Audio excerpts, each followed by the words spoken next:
Hello everyone. आज मैं chapter number 2 acid base and salts लेके आई हूँ।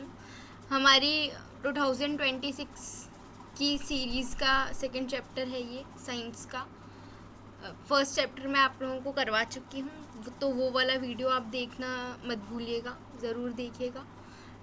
लगभग मैंने उसको 26 मिनट्स में एक्सप्लेन किया है। इजी चैप्टर था काफ़ी। ये वाला चैप्टर थोड़ा सा लेंदी मतलब लंबा हो सकता है, पर है ये वाला भी काफ़ी इजी है। तो हमें यहाँ पे बताया गया है कि सोर and bitter taste of food जो है वो एसिड्स या फिर बेसिस की वजह से होता है।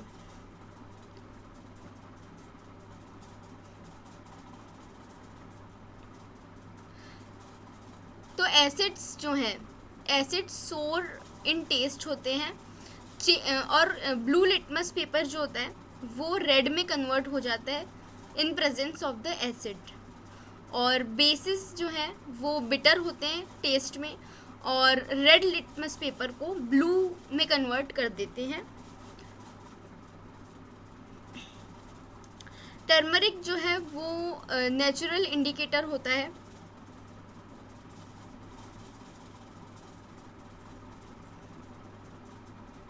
साथ में यहाँ पे बताया गया है कि सिंथेटिक इंडिकेटर्स भी होते हैं, जैसे कि methyl orange and phenolphthalein to test for the acids and bases. तो जो मिथाइल ऑरेंज और फिनोल्फथलीन है, ये दोनों सिंथेटिक इंडिकेटर्स होते हैं, जिन्हें हम आर्टिफिशियल इंडिकेटर्स भी बोल सकते हैं। और इन दोनों का नाम आपको याद रखना है, क्योंकि एग्ज़ाम में 2 मार्क्स में ये क्वेश्चन पूछ लिया जाता है।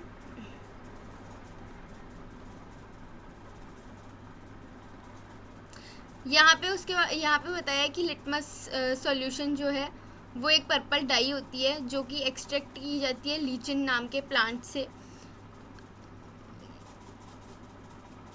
तो ये भी आप थोड़ा बहुत पढ़ सकते हैं, अच्छा है।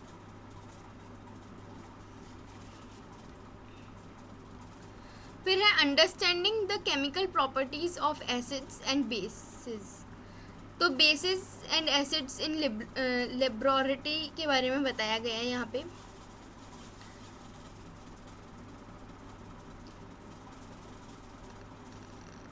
तो यहाँ जितने भी इंडिकेटर्स हम यहाँ पे पढ़ रहे हैं, जैसे कि red litmus solution, blue litmus solution, phenolphthalein, methyl orange solution, ये सब जो हैं वो कलर चेंजिंग इंडिकेटर्स होते हैं, यानी कि एसिड और बेस की प्रेजेंस में अपना कलर जो है वो चेंज करते हैं।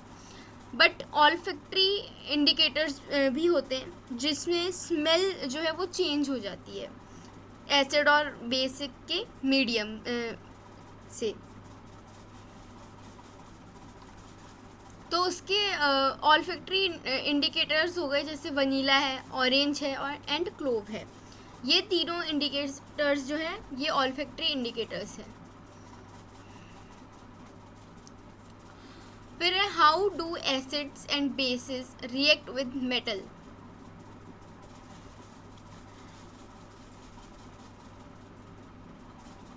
तो यहाँ पे हमें दिखाया गया है reaction of zinc granules with dilute sulphuric acid and testing hydrogen gas by burning. तो यहाँ पे क्या हो रहा है कि जिंक ग्रेन्यूल्स है और उसको डाइल्यूटेड सल्फ्यूरिक एसिड के साथ में रखा गया है, तो हाइड्रोजन गैस के बबल्स जो है वो फॉर्म हो रहे हैं।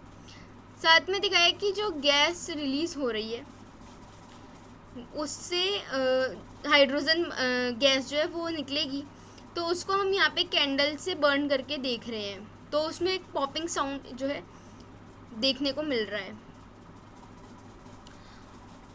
तो ये रिएक्शन जो है वो शो करती है कि हाइड्रोजन एटम्स जो है वो एसिड से फॉर्म हो रहे हैं, और हाइड्रोजन गैस जो है वो कंपाउंड फॉर्म करती है, जिसे हम सॉल्ट बोलते हैं। तो यहाँ पे लिखा है कि reaction displays hydrogen atoms from the acid and from the acids as hydrogen gas and forms a compound called a salt. तो रिएक्शन में ये हो रहा है कि जो हाइड्रोजन गैस है वो डिस्प्लेस हो रही है एसिड से, तो वो फॉर्म कर ले रहा है हाइड्रोजन गैस और सॉल्ट फॉर्म करता है. तो यहाँ पे रिएक्शन भी दी है कि acid plus metal form salt plus hydrogen gas. उसी की रिएक्शन यहाँ पे दी है 2NaOH plus Zn forms 2NaZnO2 plus H2O. तो सोडियम जिंकेट हो गया.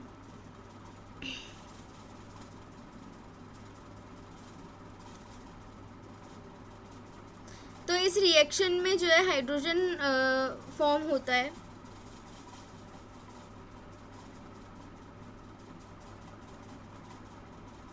हालांकि ऐसे रिएक्शंस जो है वो मेटल्स के साथ पॉसिबल नहीं होते.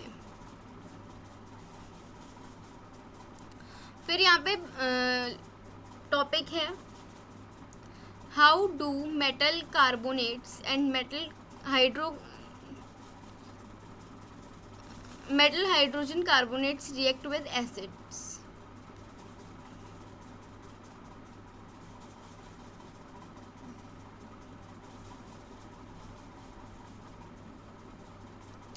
इस एक्टिविटी में क्या हो रहा है, हमें बताया है कि मेटल कार्बोनेट या फिर मेटल हाइड्रोकार्बोनेट जो है वो एसिड के साथ में salt plus carbon dioxide plus water form करता है.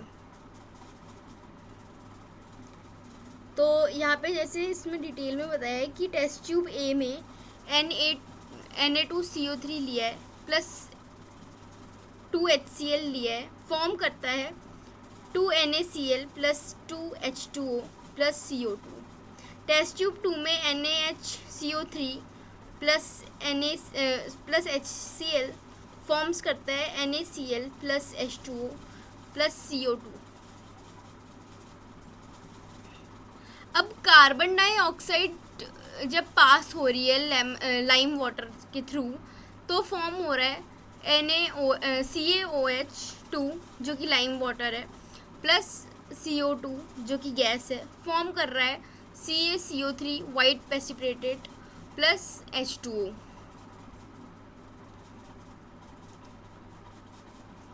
अब नेक्स्ट है how do acids and base react with each other. तो जब भी एसिड और बेस एक साथ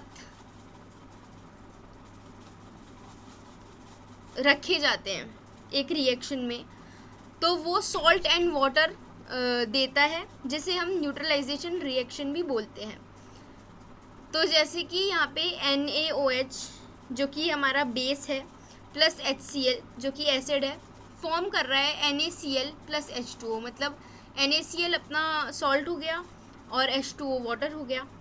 तो the reaction between an acid and a base to give a salt and water is known as a neutralisation reaction. तो base plus acid forms करता है सॉल्ट प्लस वाटर. आपको इतना से ही याद रखना है. फिर है reaction of metallic oxides with acids.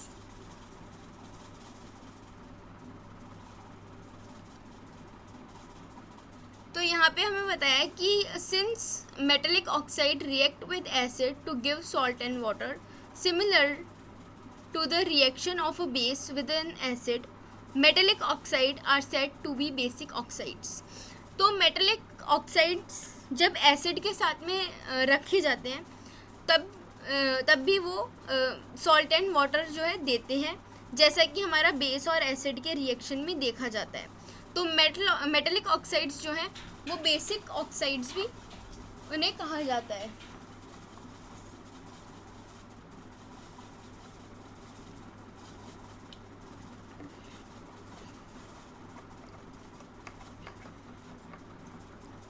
फिर है reaction of a non metallic oxide with base.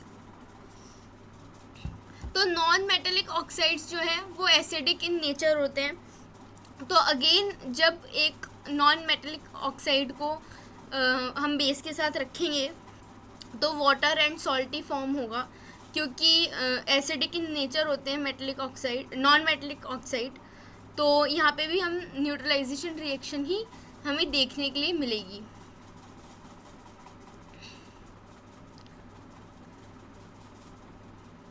अब यहाँ पे टॉपिक आता है, what do all acids and all bases have in common. तो एसिड्स जो होते हैं वो कंटेन करते हैं H+ ions as cations and anions such as Cl in HCl, NO3 in HNO3 और SO2 in SO4 in H2SO4, CH3COO in CH3COOH। तो ये सब एसिड्स हैं और हमें बताया गया कि H+ आयन जो है वो एसिड कंटेन करता है। अब H+ आयन के पास में एसिडिक प्रॉपर्टीज़ होती हैं, यहाँ पे सिर्फ इतना सा बताया गया है।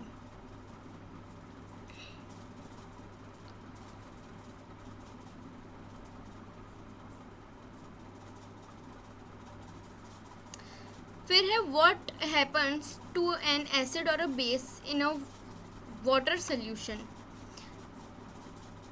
तो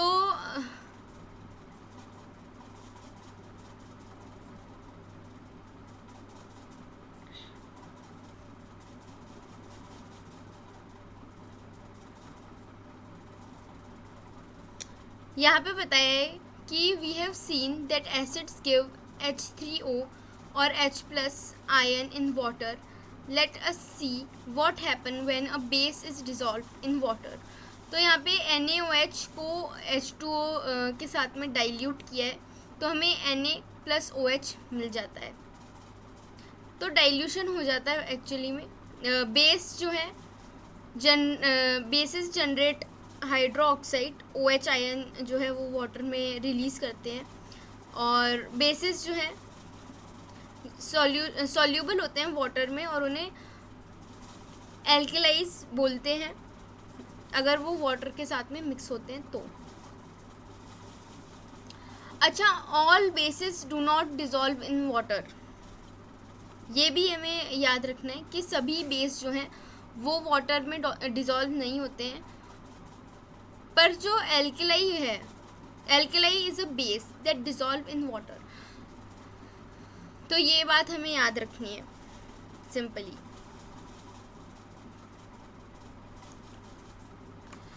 फिर यहाँ पे बताया है कि the process of dissolving an acid और a base in water is a highly exothermic one. मतलब जब भी हम वाटर में एसिड या फिर बेस को डिज़ोल्व करते हैं तो वो एक बहुत ही ज़्यादा एक्सोथर्मिक रिएक्शन होता है। अगर वाटर जो है उसको हम सैचुरेटेड एसिड में डाल देते हैं तो वो स्प्लैश आउट कर सकता है और बर्न कॉज कर सकता है।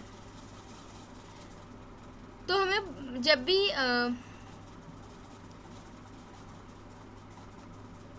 किसी भी एसिड या बेस को वाटर में डाइल्यूट करना है तो हमें पहले वाटर लेना चाहिए और उसको स्टिर करते हुए आराम से एसिड या फिर बेस को मिक्स करना चाहिए। तो यहाँ पे हमें डेफिनेशन दी है कि मिक्सिंग एन एसिड और base with water result in decreasing the concentration of ions H3O और OH per unit volume. Such a process called dilution and the acid or base is said to be diluted. तो जब भी हम acid या फिर base को water के साथ में मिक्स करते हैं तो उनका कंसंट्रेशन ऑफ आयंस जो है वो डिक्रीज़ हो जाता है। इसी प्रोसेस को हम डाइल्यूशन बोलते हैं और जो एसिड और बेस है उसे हम डाइल्यूटेड बोलते हैं। फिर है, हाउ स्ट्रॉन्ग आर एसिड और बेस सॉल्यूशन। तो एसिड और बेस के सॉल्यूशन कितने ज़्यादा कॉन्सेंट्रेटेड हैं वो देखने के लिए हमारे पास पीएच स्केल होता है। अब पीएच स्केल में 0 to 14 तक के नंबर्स होते हैं। 0 वेरी एसिडिक होता है, 14 वेरी एल्कलाइन होता है। न्यूट्रल सॉल्यूशन का पीएच लेवल 7 होता है। जितना भी अगर पीएच स्केल पे लेस देन 7 की वैल्यू है तो फिर वो एसिडिक सॉल्यूशन है, और अगर 7 से ज़्यादा की वैल्यू है तो फिर वो एल्कलाइन सॉल्यूशन कहे जाते हैं। तो जैसे कि ये हमारा पीएच स्केल है, यहाँ पे 7 आ जाता है। 7 न्यूट्रल पॉइंट है। 7 से नीचे जाएंगे तो फिर एसिडिक नेचर इंक्रीज़ होता है। 7 से ऊपर जाएंगे तो बेसिक नेचर जो है वो इंक्रीज़ होता है।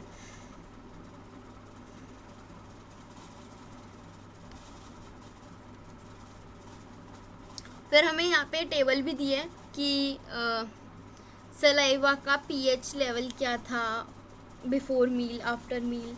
लेमन जूस का पीएच लेवल क्या होगा, ये सब दिया गया है। खैर यहाँ पे आपको ये देखने को मिलेगा। तो 7 जो है, 7 प्योर वाटर या फिर ब्लड का होता है 7.4। ये वैल्यू आपको याद रखनी है, ये इम्पॉर्टेंट है। क्यों? क्योंकि कई बार हमें एग्ज़ाम में ये क्वेश्चन एमसीक्यू में देखने को मिलता है कि ब्लड की या फिर प्योर वाटर की पीएच वैल्यू क्या होती है। तो 7 पे हमारा जो है प्योर वाटर या फिर ब्लड आ गया। इससे नीचे 6, 5, 4, 3, 2, 1, 0 है। 2 जो है वो लेमन जूस का 2.2 अराउंड होता है पीएच लेवल, और गैस्ट्रिक जूस का 1.2 होता है। गैस्ट्रिक जूस वो है जो हमारे डाइजेशन में हेल्प करता है। और फिर यहाँ पे हमें बेस के आते हैं 8, 9, 10, 11, 12, 13, 14। तो मिल्क ऑफ मैग्नीशिया का 10 लेवल होता है, और सोडियम हाइड्रोक्साइड सॉल्यूशन का अबाउट 14 पीएच लेवल होता है। तो यहाँ पे बताया है कि acids that give rise to more H+ ions are said to be strong acids. Acids that gives less H ions are said to be weak acids. तो कहने का ये मतलब है कि जो एसिड्स ज़्यादा H+ आयंस देते हैं उन्हें हम स्ट्रॉन्ग एसिड्स बोलते हैं, और जो हमें लेस H आयंस देते हैं उन्हें हम वीक एसिड्स बोलते हैं। अब हमारी बॉडी जो है वो 7 to 7.8 के पीएच रेंज में काम करती है। यहाँ पे मेन पॉइंट यही है। साथ में less than 5.6 pH value acid rain की होती है। अगर एसिड रेन हो जाए तो एक्वेटिक लाइफ का सर्वाइवल जो है काफ़ी ज़्यादा डिफ़िकल्ट हो जाता है।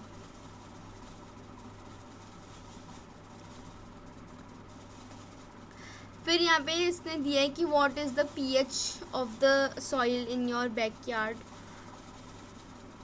क्या स्पेसिफिक पीएच रेंज होना चाहिए हेल्दी ग्रोथ के लिए, ये सब आप चाहें तो कर सकते हैं।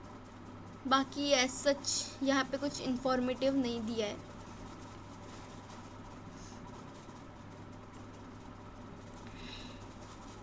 फिर है pH in our digestive system. So it is very interesting to note that our stomach produces hydrochloric acid. It helps in the digestion of food without harming the stomach. During indigestion, the stomach produces too much acid, and this causes pain and irritation. To get rid of this pain, people use bases called antacids. One such remedy must have been suggested by you at the beginning of the chapter. These antacids neutralise the excess acid. Magnesium hydroxide, milk of magnesia, a mild base, is used for this purpose. तो हमारे stomach में hydrochloric acid होता है खाने को digest करने के लिए. अब अगर इनडाइजेशन हो जाए तो इसका प्रोडक्शन जो है वो ज़्यादा हो जाता है. ज़्यादा प्रोडक्शन की वजह से कई बार हमें पेन और इरिटेशन होने लग जाती है पेट में. इससे बचने के लिए हम लोग एंटासिड्स लेते हैं. एंटासिड्स मिल्क ऑफ मैग्नीशिया जो होता है वो हमें लेना चाहिए, जो क्योंकि ये एक माइल्ड बेस होता है तो ये पीएच वैल्यू को बैलेंस करने में हेल्प करता है. फिर है pH change as the cause of tooth decay. Tooth decay starts when the pH of the mouth is lower than 5.5. Tooth enamel make up of calcium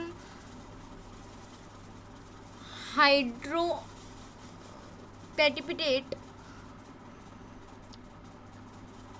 a crystalline form of calcium phosphate, is the hardest substance in the body. It does not dissolve in water but is conquered with the pH in the mouth is below 5.5. Bacteria present in the mouth produce acids by degradation of sugar and food particles remain in the mouth after eating. तो यहाँ पे कहने का ये मतलब है कि tooth decay तब होता है जब माउथ का पीएच वैल्यू 5.5 से कम हो जाए. तो क्या होता है कि जो टूथ एनिमल होता है वो डिग्रेड हो जाता है. क्यों? क्योंकि जो बैक्टीरिया हमारे माउथ में प्रेजेंट होते हैं वो एसिड प्रोड्यूस करते हैं,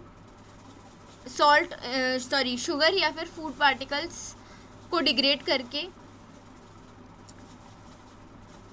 इस वजह से टूथ डिके जो है वो होता है. तो इसको प्रिवेंट करने के लिए हम लोग टूथपेस्ट यूज़ करते हैं क्योंकि वो बेसिक होते हैं जनरली. और क्लीनिंग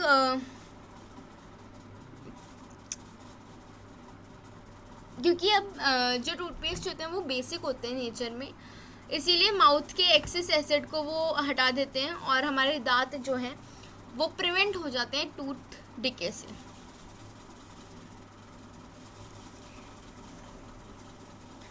फिर है self defence by animals and plants through chemical welfare. यहाँ पे हमें बताया कि जो बी स्टिंग है वो एसिडिक होता है नेचर में, इसीलिए पेन और इरिटेशन कॉज करता है.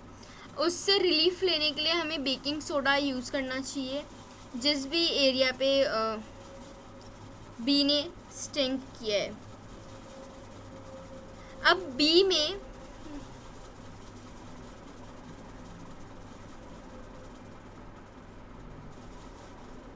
अच्छा, अब यहाँ पे बताया कि stinging hair of nettle leaves inject methanoic acid causing burning pain. तो यहाँ पे एक प्लांट के बारे में हमें बताया है. नेटल लीव्स जो होती हैं वो अगर चुभ जाएं तो इरिटेशन होती है क्योंकि उसमें मेथैलिक एसिड होता है जो कि पेन कॉज करता है. अब ये टेबल जो है वो बहुत इम्पॉर्टेंट है. यहाँ इससे मैच द फॉलोइंग आ जाता है. मेरे टाइम पे तो आया था और ऐसे भी आता ही है. यहाँ पे हमें नेचुरल सोर्स बताए हैं और उनके एसिड बताए हैं. तो विनेगर में एसिटिक एसिड होता है, ऑरेंज में सिट्रिक एसिड होता है, टर्माइंड में टर्मरिक एसिड होता है, टोमेटो में ऑक्सैलिक एसिड होता है, सोर मिल्क या फिर मतलब कर्ड में लैक्टिक एसिड होता है, लेमन में सिट्रिक एसिड होता है, एंट स्टिंग में मिथैलिक एसिड होता है और निटल स्टिंग में भी मिथेनॉलिक एसिड होता है. तो ये टेबल जो है वो इम्पॉर्टेंट है, इसे आप लोग लर्न कर लीजिए.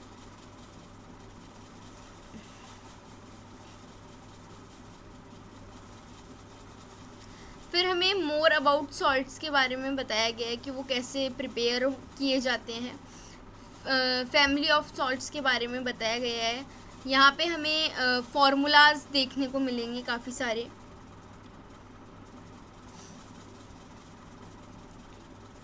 फिर पीएच ऑफ सॉल्ट के बारे में भी हमें अब बताया जाएगा।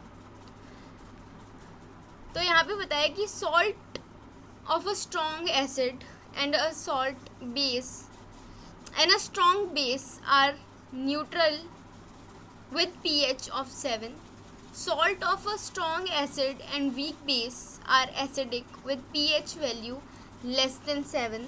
Strong base and weak acid are basic in nature with pH value of more 7. तो यहाँ पे हमें बताया है कि जो स्ट्रॉन्ग एसिड होता है और जो स्ट्रॉन्ग बेस होता है वो न्यूट्रल होते हैं पीएच वैल्यू ऑफ 7 से सॉल्ट के। अब सॉल्ट के जो स्ट्रॉन्ग एसिड और वीक बेस होते हैं वो एसिडिक होते हैं पीएच वैल्यू लेस देन 7 से, और strong base and weak acids जो हैं वो बेसिक होते हैं नेचर में, जिनका पीएच वैल्यू जो है वो 7 से ज़्यादा होता है। फिर केमिकल्स फ्रॉम कॉमन सॉल्ट यहाँ पे बताया गया है। Salt formed by the combination of hydrochloric acid and sodium hydroxide solution is called sodium chloride.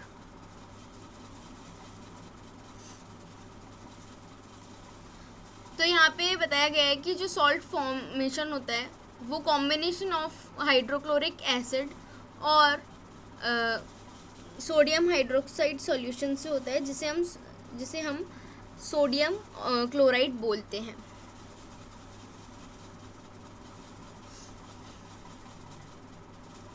फिर यहाँ पे बताया कि common salt a raw material for chemicals. तो the common salt thus obtained is an important raw material for various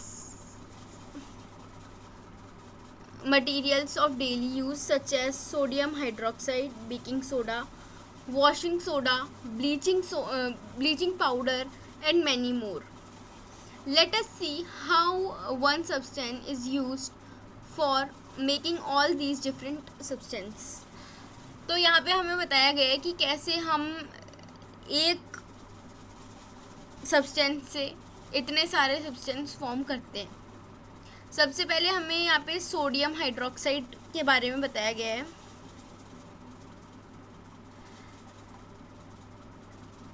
तो when electricity is passed through an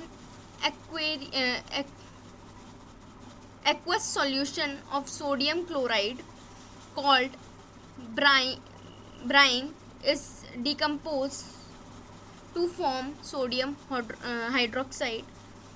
This process is called the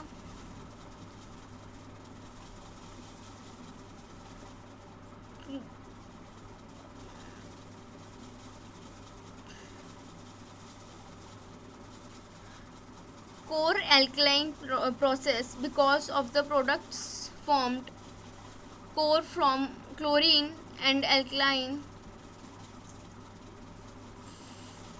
for sodium hydroxide. तो reaction यहाँ पे हमें बताई है 2NaCl plus 2H2O forms 2NaOH plus Cl2 plus H2।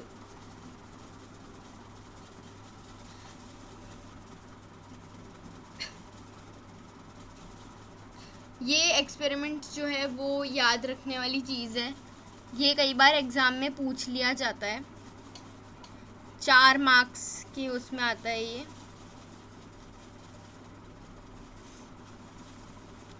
फिर आता है ब्लीचिंग पाउडर। ब्लीचिंग पाउडर जो है वो ड्राई सोक्ड लाइम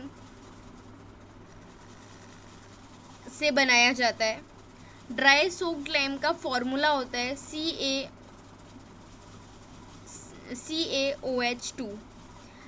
अब ब्लीचिंग पाउडर जो है उसे हम CaClO2 के फॉर्मूला से जानते हैं। अब ये कैसे बन रहा है, तो हम यहाँ पे पहले 2CaOH2 यानी कि ड्राई सोक्ड लाइम ले रहे हैं, साथ में 2Cl ले रहे हैं, वो फॉर्म कर रहा है CaCl2O2 प्लस CaCl2 फॉर्म, साथ में 2H2O फॉर्म कर रहा है। तो ब्लीचिंग पाउडर जो है वो लेनिन और टेक्सटाइल इंडस्ट्रीज़ में काम आता है, साथ ही साथ में पेपर फैक्ट्रीज़ में भी काम आता है।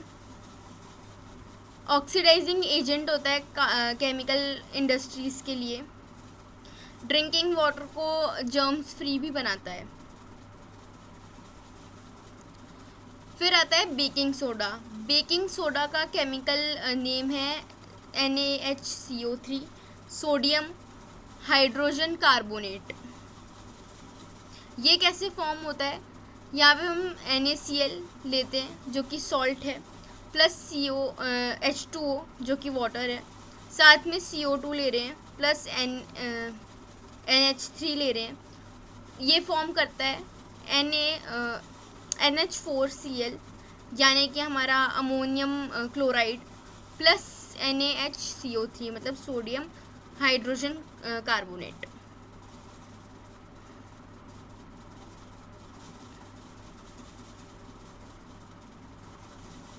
फिर यहाँ पे हमें बेकिंग सोडा के यूजेस दिखाए गए हैं।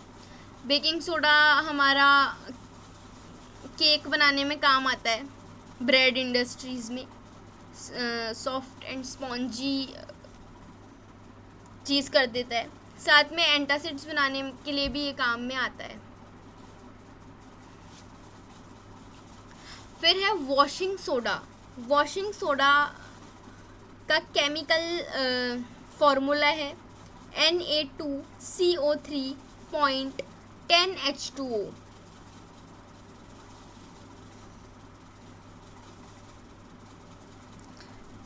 तो ये भी एक बेसिक सॉल्ट होता है, ज़्यादा इसमें कुछ याद करने वाली चीज़ है नहीं।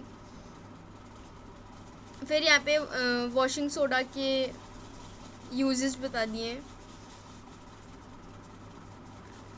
ग्लास, सोप और पेपर इंडस्ट्री में काम में आता है। बोरॉक्स बनाने के भी ये काम में आता है, साथ में डोमेस्टिक पर्पस में तो यूज़ लिया ही जाता है, और permanent hardness of water removing के लिए भी ये काम आता है। फिर यहाँ पे दिया है are the crystals of salts are really dry.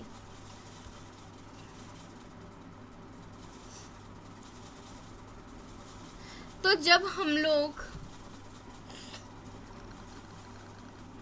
किसी भी कंपोनेंट में से उसे बर्न करके या गर्म करके अगर हम उसे चेंज करते हैं तो हम उसे क्रिस्टलाइजेशन का प्रोसेस बोलते हैं। क्रिस्टलाइजेशन के प्रोसेस से काफ़ी सारी चीज़ें बनती है, जैसे कि हम लोग जिप्सम से ही प्लास्टर ऑफ पेरिस क्रिएट करते हैं। अब जिप्सम का फॉर्मूला क्या होता है, CaSO4.2H2O, और जब हम जिप्सम को 373 केल्विन पे हीट करते हैं और वो अपने वाटर मॉलिक्यूल्स लूज़ करता है, तब उसका फॉर्मूला बन जाता है CaSO4.12H2O, जिसे हम प्लास्टर ऑफ पेरिस के नाम से भी जानते हैं।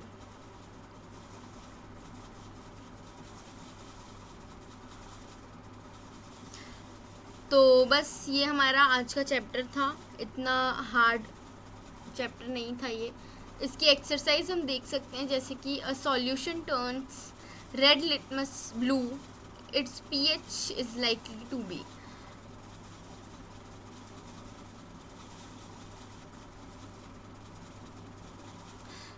तो जब कोई चीज़ बेसिक होती है तो रेड लिटमस यूज़ किया जाता है और वो ब्लू में कन्वर्ट होता है। तो इसका आंसर 10 होगा, क्योंकि 1 एसिडिक होता है, 4 भी एसिडिक होता है, 5 भी एसिडिक होता है, सिर्फ 10 जो है वो बेसिक होता है नेचर में। तो इस तरीके से आप ये क्वेश्चंस देख सकते हो, काफ़ी इजी है। अब जैसे पूछा है इसने, which one of the following of medicine is used for treating indigestion, तो एंटासिड हो जाएगा इसका answer.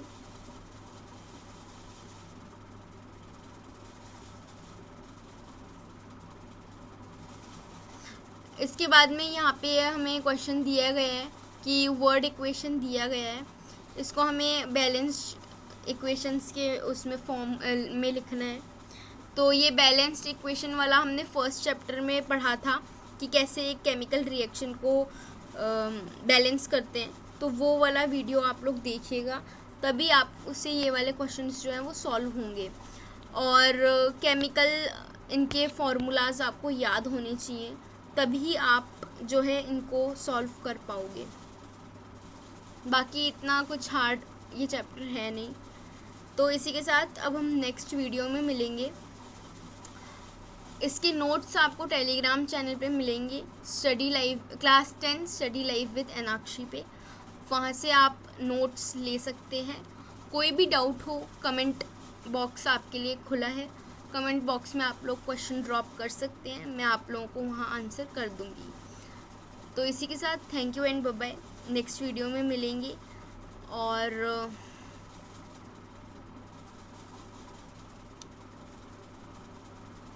Okay, that's it for today.